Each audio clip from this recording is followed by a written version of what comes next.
Good morning, everybody. Actually, good afternoon. My name is Norman Fang. I'm Norman's Orchid Nursery, and today is one of the topic very is important for us this time of the year, winter time.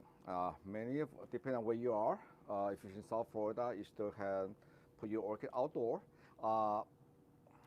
In Southern California, we still can put many of the orchid like dendrobium, nobile type, some of the intergeneric outdoor.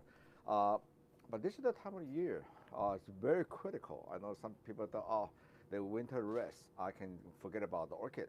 No, this is actually is a very important stage to get ready for the plant to have flower this coming spring. So this is actually not just, it's also associated with pest and disease during the winter time. Now, let's start with something, novelty phalaenopsis, for example. Your novelty phalaenopsis should be in a healthy one, should be nice and shiny like this. In case you see any other arrow root, if it's still short enough, it's actually good. I personally like to put it inside the pot. You can squeeze the pot and put it back in there because a lot of times they get too long, they will just stop growing. But I like to put it in the pot so you can still see nice root in here. Many of the novelty, we do a lot of breeding with Phalaenopsis tetrapteris, so that's why you get a lot of these novelty. We can get the season for novelty earlier. So some of the novelty Phalaenopsis, like this one here, is our new hybrid of Jennifer Pomerol by Tianjin Eagle, and this actually is spiking right now. So we're very excited about this cross because this is actually the first breakthrough for this type to flower in the winter time to early spring. So a lot is happening with the novelty Phalaenopsis, and you can always find the up-to-date at Norman's Orchid. So on the novelty Phalaenopsis type, because the way the leaf is always like this, because some of the species in the wild, like Bonina and Valencia, that's how they grow in the wild. I don't go a lot to the mounted, so make sure when you do water this, okay, do water, try not to let the water somehow is always going to stay in the crown. And also another thing is, if you're at home, do not water the novelty Phalaenopsis type right off the tap, because your tap water might be really cold. Now, because indoor, because the temperature, a heater, we might have minimum 60, 65. The water coming right on the faucet might be 40. Okay, so what happens if you got the cold water onto a novelty Phalaenopsis? And this is what you're gonna get. It's like using the ice cubes, right? Yes, this is having the ice cube on your face, on the leaf. Okay, I went to walk the nursery, and this is what happens when you have cold water staying overnight on the novelty Phalaenopsis. And this is not disease, okay? So a lot of times people mistaken as a disease. This is actually having the cold water and then stay overnight, because we have thousands and thousands of orchids. Obviously, I cannot tilt it at the end of the day. So, at night temperature, this greenhouse, it just happened. Even though the night temperature was set at 60 degrees, and it showed at 60 degrees, unfortunately, the greenhouse had two heaters, and one of the heaters went off the middle of the night, so they're not working. So that side of the heater is really, a bench is really cold. So in combination, we're showing this cold water damage and cool night temperature. So this is also combination of cold night temperature and also the cold water staying overnight. So at home, at the end of the day, I know it's kind of hard, unless you have a bottom heating system, bottom mat on your novelty Phalaenopsis. Always check your water and make sure they tilted up this way. Make sure the water is drained off. And make sure you turn on your fan circulation on your grow light area, okay? You do not want to let the water stay at the crown area or any of the novelty phalaenopsis during this time of the year. This is how you're gonna get crown rot or spotted leaf damage, okay? So another time, Jamie, you can also hang them this way. Put in the tray. I like to hang them, and still leave it in the pot. This is the time of, if you have Shuriana, this is the exciting time of the year.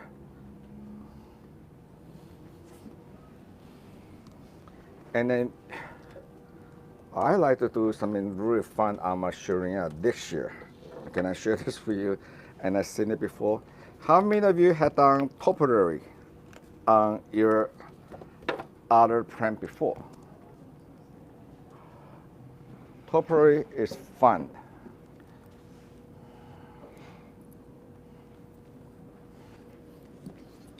Okay, so this is the plant. Some of the Shuriana, I have a customer always ask me, how do I go Shuriana under the light? Because my light is always light standing always short. So this is what you do.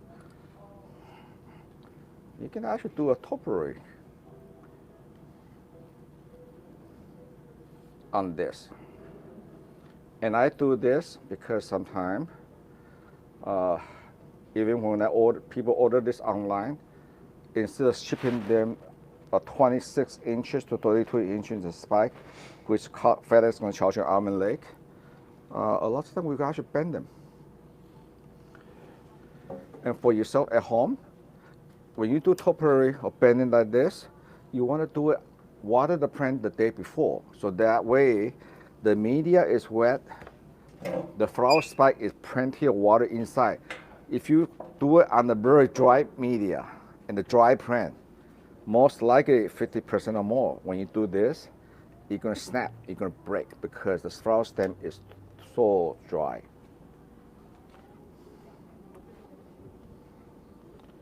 Okay. So, I'm creating this one.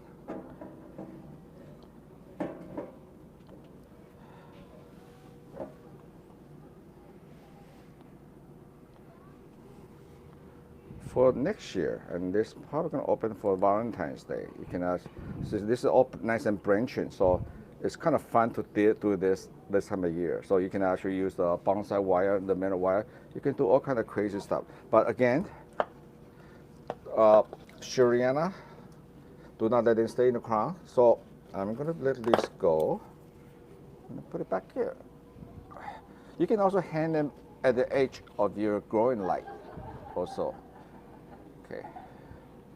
And watch out for our website. We're going to have a lot of different line breeding of Shuriana coming up in for next year. Okay, now you don't want to stand up. Okay. Okay, now this is also the time of the year to start inspect your plant and make sure you do want to make sure that there's no weed underneath. Any of you, this tip burn here, okay, this has got repotted 2 months ago. When I have tip burn like this, that looks like some kind of fungi infection. It is growing up, so this is a good idea for that type, and always find your tool. And I'm going to do a physical cosmetic surgery. And I want to make sure that they don't continue. So once you cut them, okay, so you got a beautiful new spike coming up for next year. So this is why you want to keep an eye on them this time of the year. And then once I cut the flower spike,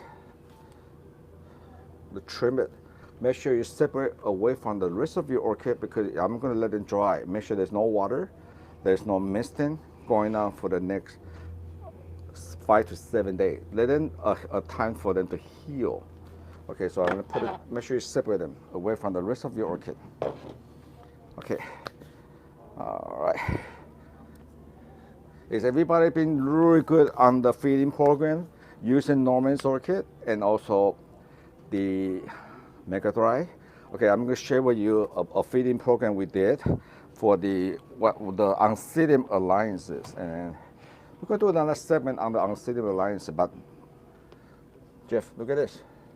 Okay, this is the time of the year your Unseeded Alliances at the end of the growth cycle. And if you follow my instruction with the Norman's Orchid food, getting plenty of light. This is Norman's. This is Wildcat. This is not your average Wildcat. This is Wildcat Norman, the red one that we got at AM. Look at the size of suitable. Okay, this is a nice trial. Okay, don't worry. We're going to do a segment on the Wildcat, how to achieve this. But if you do not have Norman's Orchid Optimum Nutrient yet, get one. Okay. There's lots of stuff on the market, but this is something that we developed for ourselves. Look at the size of this Unseeded. I think I can use this as a weapon. You can see. Look at the size of the suitable. This is really happy. So this is the time of year they'll start spiking. Okay, this is a result of the whole summer. This is the new hybrid we're going to have when released next year.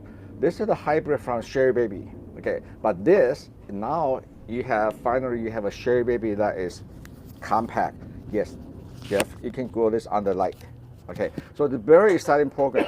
Unseeded Alliances, if you water them well, feeding, fertilizer, the 5 cents once a month. We don't use any fungicides on it. They do not have it. They don't have to have spot on the leaf. So this is what you do on your Unseeded program. So right now is enjoy them. You cut back on the water because the flower spike should be start spiking up right now. What happens if you water a lot, just like in the summertime? Instead of flower spike coming up, you might push them to vegetative stage. Then you're going to miss the whole season until next year. All right, so don't worry. Next January, we're going to do a whole new segment on the Unseeded Alliances. Okay. So, but this is what the result. You see here. You're jumping from this size of the ball to this size of the ball, and I do a lot of credit to Mega Dry too. All right. So.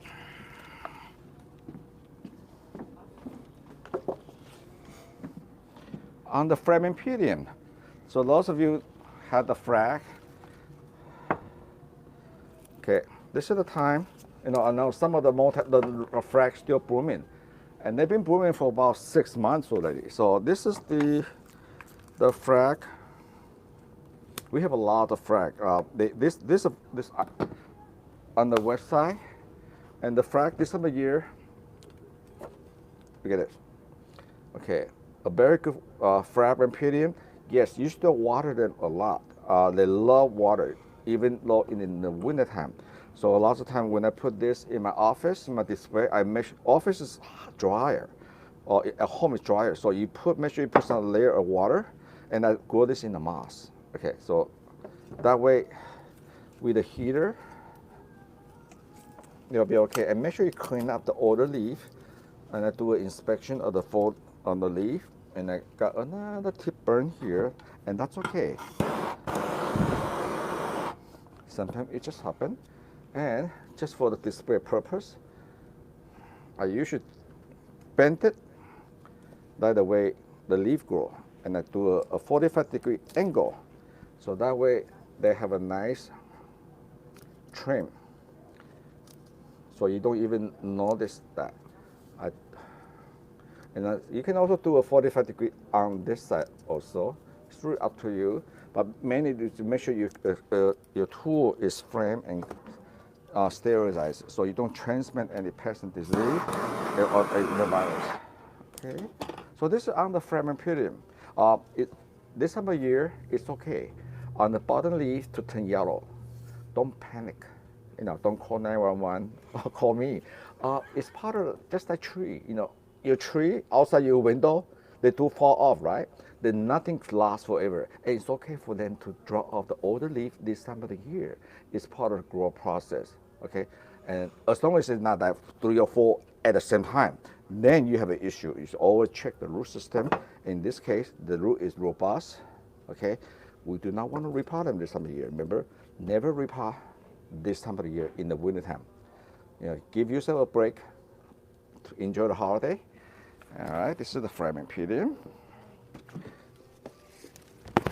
Zygopedium. You know, some of you have Zygopedium, but a lot of the Zygopedium by this time of year, there should be, some of them might be down flower already. All right, so it's very, we do some house cleaning. Make sure you cut off the old spike. Okay, the Zygopedium always flower for the new shoot. So after the spike is finished, the shoot continue to grow. So older leaf, that's okay. The older leaf, they will struggle, and it's part of this process, and they do get wrinkle. So that gave them the character and the backbone. So Zygopedium this time of year, now the new shoot come up, make sure you water them regularly.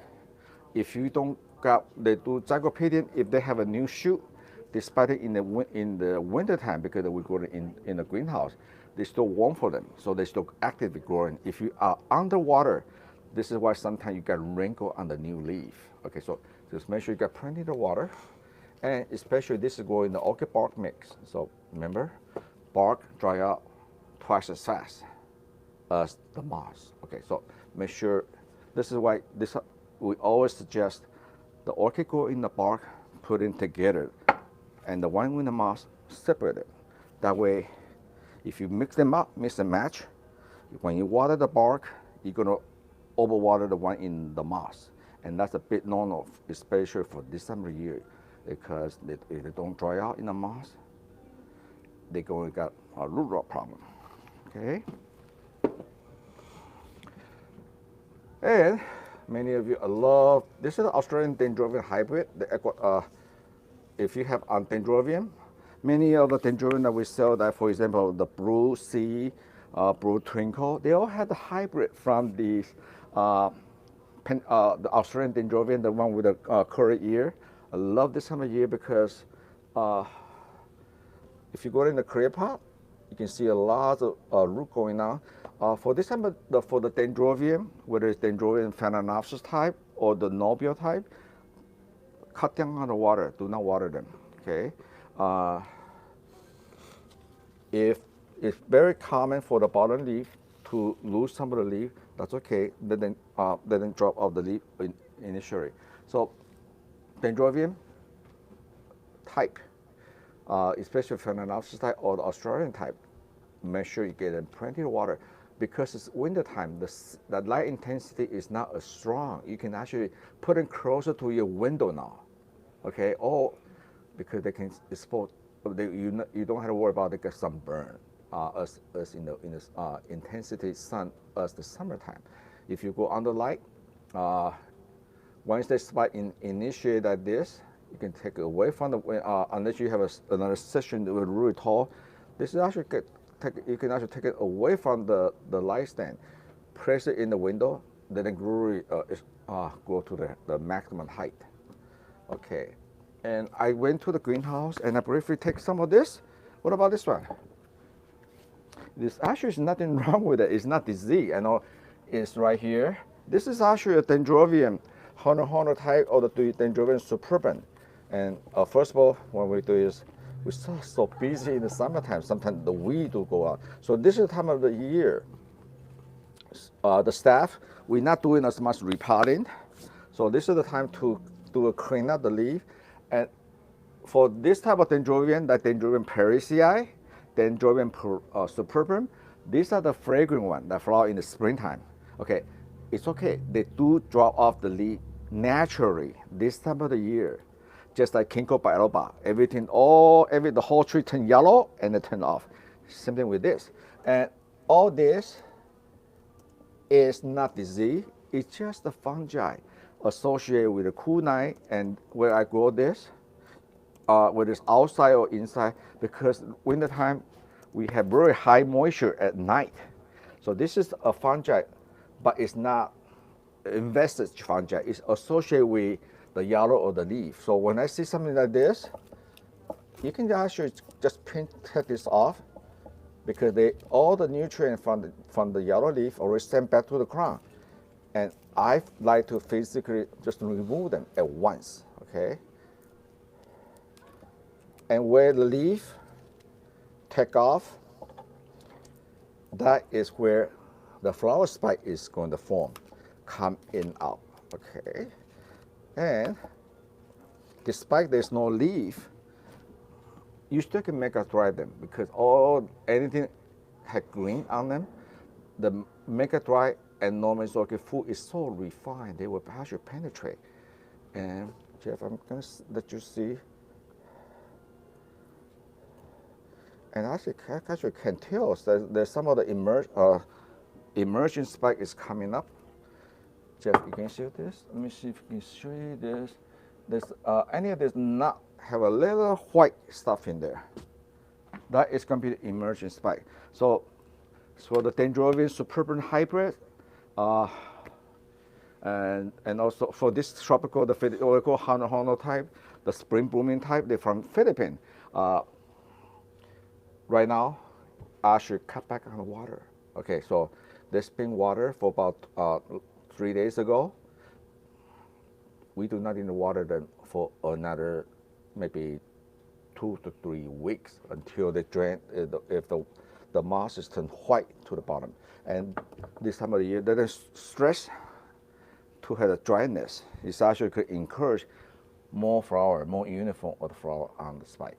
Okay, so, and that is for the Dendrobium type. So the easiest way to encourage disease this time of the year is actually water. Over water can be a big problem for your orchid collection in the winter time, because remember now, unless you grow under light, the daylight in a greenhouse, we only get sun from 10 o'clock to maybe about 4 o'clock. And you can see our lighting keeps changing. Yeah, it keeps getting darker today, and lighter in here. Jeff had to open up the supplemental lighting for the podcast.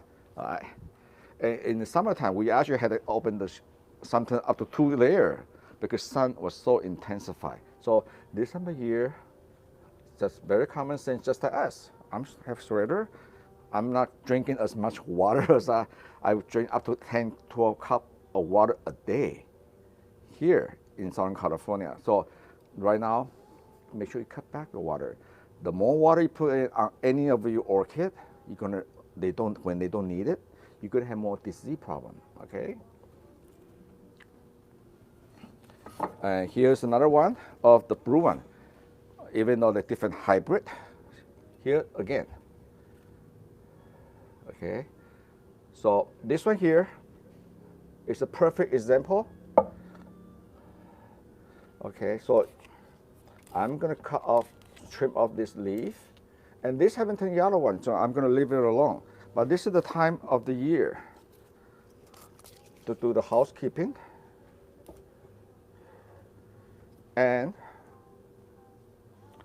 spike them. By spiking them, I can make sure that light is hitting the stem property.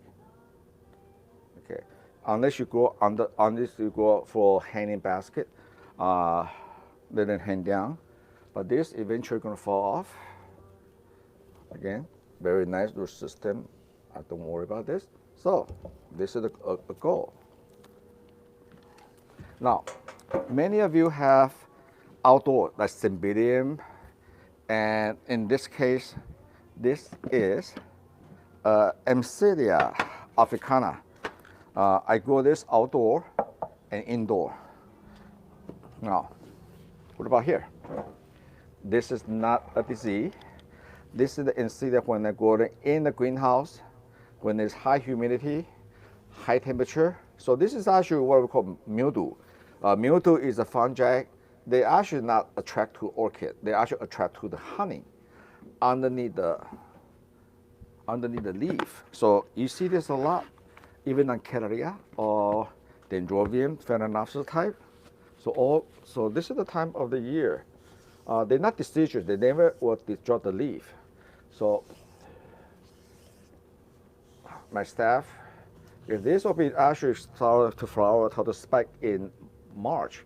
So this is the time of the year we start to our housekeeping, okay, and get close and personal with your orchid. And this is a mildew, okay. Again, mildew is the fungi. Not all the fungi are bad fungi. There are fungi that are actually good fungi to help prohibit the bad fungi. So when I say fungi, don't get scared. Okay.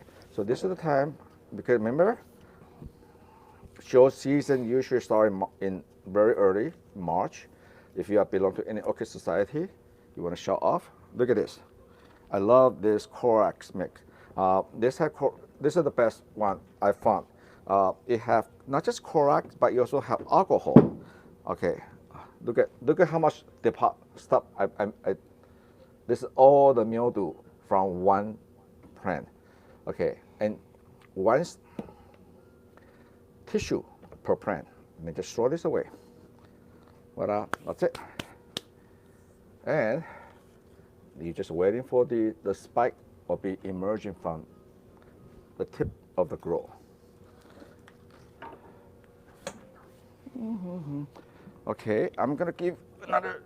Most of us have a lot of phalaenopsis, so I gather some plants that have issue. Okay, all right. Let's do it case by case. Okay. This is a nice harlequin.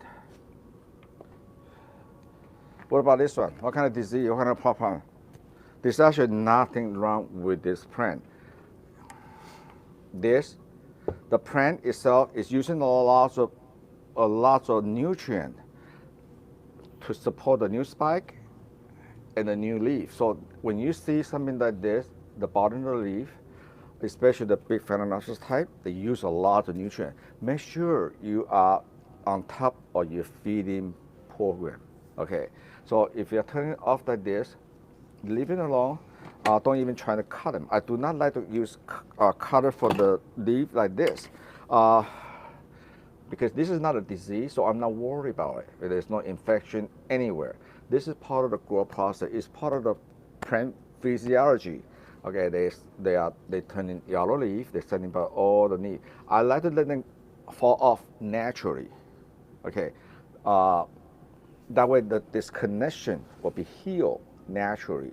Now, what happens if you have to cut the leaf off? Yes, you can. Okay, if it really bothers, I know some people are really professional. Is the yellow leaf really bothers them? Yes, do not use a knife. Hold the plant.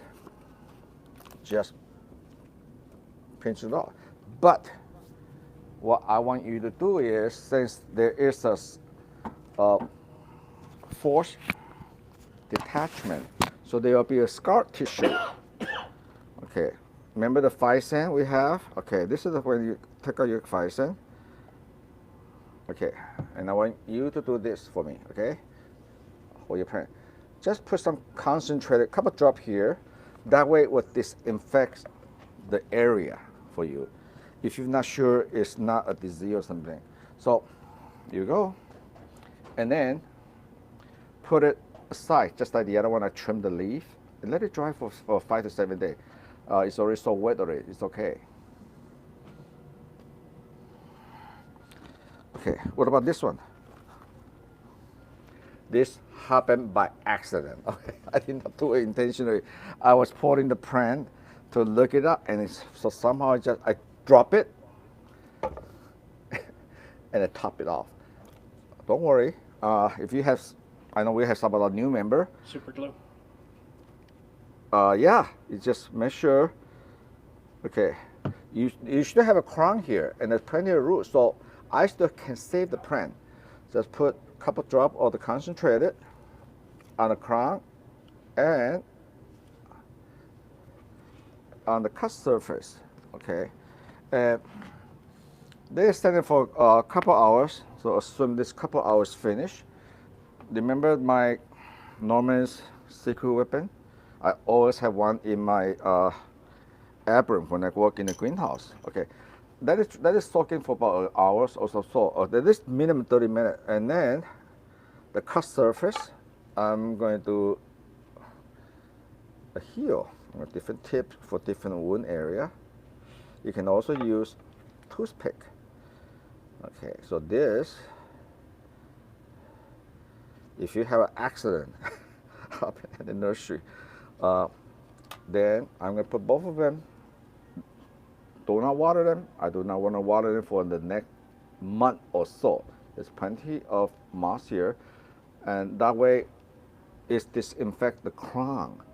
And then once the crown is disinfected, almost like surgery, okay, it disinfects it. This make the Norman 2-in-1 cakey paste have the ultimate type of hormonal. This is the only one in the market.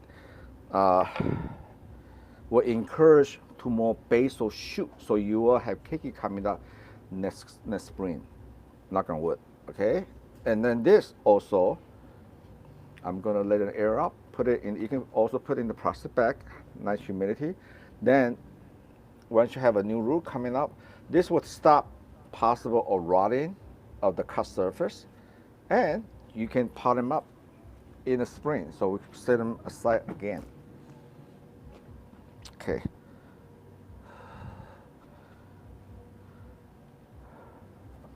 We had thousands of plants. So what about this one here? Oh. This is the big problem, okay? Take a look. Can you look at the root, the leaf? Okay, something like this. Okay, if you want to save the plant from crown rot, the first thing you do is cut off all the spike, because the spike, and it's use this for cut flower. Okay.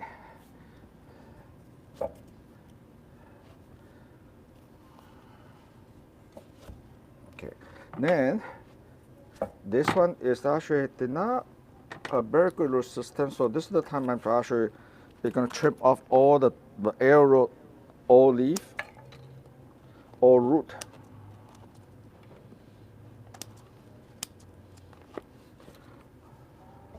Okay, and this is what you got. And notice that the spot there. Okay, the spot, I'm going to keep an eye on it. It looks like an infection, but it has stopped. It haven't really haven't expanded yet. My Phison, where's my Phison again? Okay, so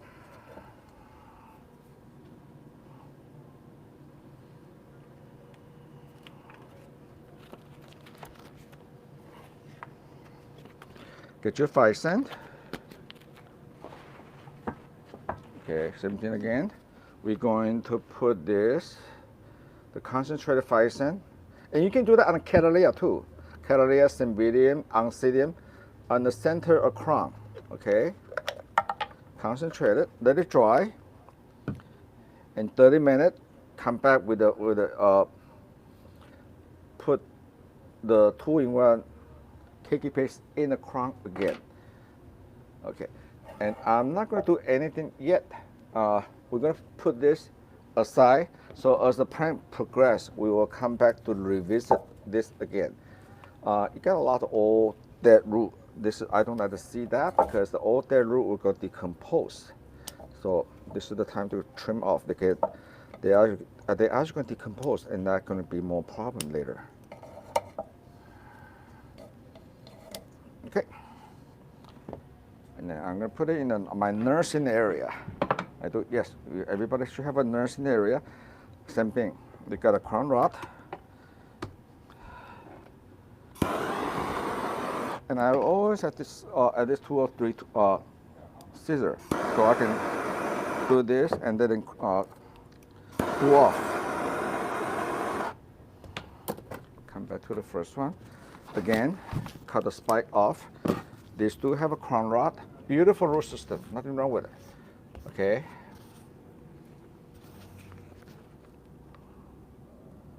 Phison again, concentrated.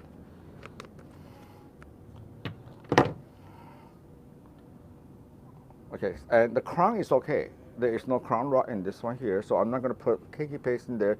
I just disinfect it, and then again put it on the dry side at the nursing area. Okay, the last but not the least, I spotted this one here. And you get bud rusted. Notice that there's a bud rusted here. Okay, there's several possibility. First of all, you check when you hit a bud rusted on the flower stem like this. There's always several possibility. The first thing you do to check is the root system. I pull this up, and the root is fine. The root is actually very healthy. Okay. Then the second thing is, since this is a lavender, the pink Phalaenopsis and lavender Phalaenopsis, remember they have the species called Shuriana, Sanderiana. These are all the species from the Philippines, from the warmer side of the Philippines. They do not like drastic changes in the greenhouse. Okay, so this is actually happening in the same area where the greenhouse had 2 heaters. Only one is working, but the minimum temperature still maintains 60. But this is on the other side of the heater that was not working, and we still cannot get the person to come back to fix the unit heater. It's been for a week. Welcome to the new post-COVID situation. So obviously this 1, 2, 3, 4 flowers with a bud brush that this for me is not, for our local it's not salesable. Okay, and I only have 4 or 5 flowers. I'm gonna pinch this up for my brunette. Depending on who you can decide to let it keep flowering. For my case, this is the time. Remember we talked about before, you can actually by cutting the spike, by trimming the spike for 6 different seasons. So I'm gonna cut. This is 1, 2, 3, 4 stem. Okay, depend if I want to still have tall spike, you can actually cut it here. Okay, so that you will have a secondary emerging spike from here. So that still give you a height, but you never cut out so low because these 2 nodes here are what we call the oldest node. So they're usually not as active. Okay, so I like to have 1, 2, 3, 4. Okay, so 1, 2, and 3, perfect. So now I have 3 nodes here. Okay, and most likely, very possible, you're gonna have a spike coming up from here. Secondary spike, even possible another spike, 2 spikes coming up from here. So that way, I can actually time it. But the secondary spike coming from here, probably will make it for, you figure about 4 months from now. So this is probably timing for Easter, okay? Possibly even delaying for Mother's Day. So this is what you do. But because plant is very healthy, okay, and it doesn't make sense to have just 4 flowers. You know, if I send it to the plant like this with 4 flowers, people are gonna get mad at me. And now you can have a nice fresh flower. Do you have to do anything to induce the side branching? No, for side branches, it's a different story. But for if you want, you can get cakey out of this. But this time of year, because of cool day, cooler night, it always going to become a secondary spike this time of the year. All right. So this is what you do. So this is the time, even though we're not as active, watering them, feeding them as much, but this is the time to get close and personal and really inspect every plant in your collection. Okay, and if you have question about what to do and what not to do, don't be shy. Post a picture on our group, and then everybody can help. Okay, we do have a lot of resident experts now in our group. Don't be shy. Just post it. This is what our group is about. And if you're watching from YouTube, welcome. Send the picture of your questionable plant to support@orchids.com, and our staff will answer for you. If they cannot answer, they will forward the email to me, and I'll go try to solve the mystery. Okay, then this will be the topcast for today.